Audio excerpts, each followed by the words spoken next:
dünyaya men bulup adem yaşaysan niçin dep sordu vicdan. Küz assam dünyaya men bulup adem yaşaysan niçin dep sordu vicdan.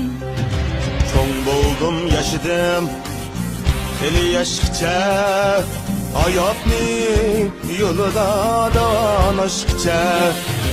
Tapmadım cevapni bulgaç bek nadan, tapmadım cevapni bulgaç bek nadan.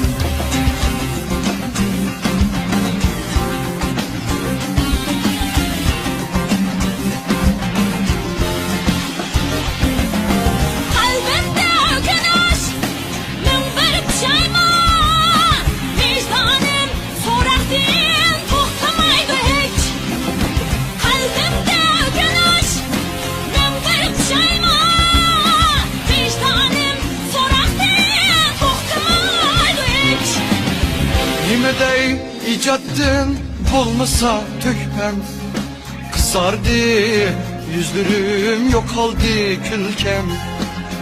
Yürügüm cevapsız turaddi teptik, yürügüm cevapsız turaddi teptik.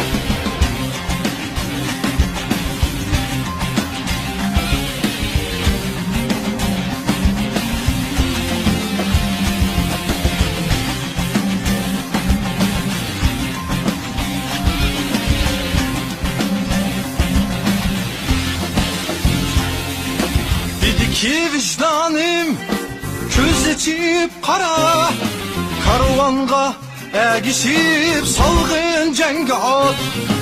Dedi ki vicdanım köz içip kara, karvanga egişip salgın cenge at.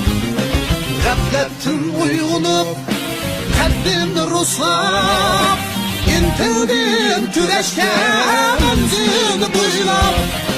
Sezdim ben üzemni şu çağdı perhat, sezdim ben üzemni şu çağdı perhat.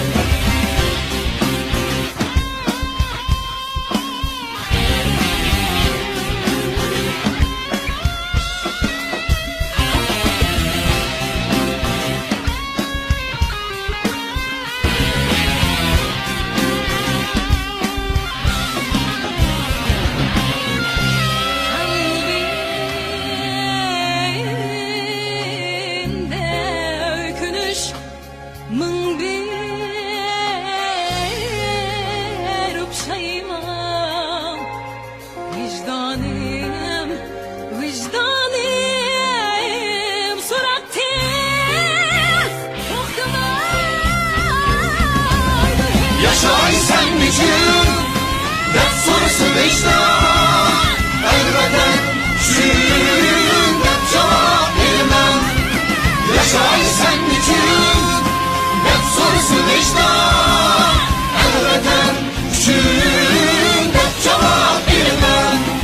Bu yaşaş yolumda yanmay ben haman, vatanğa üçün varlığım kurban. Bu yaşaş yolumda yanmay ben haman, vatan halk üçün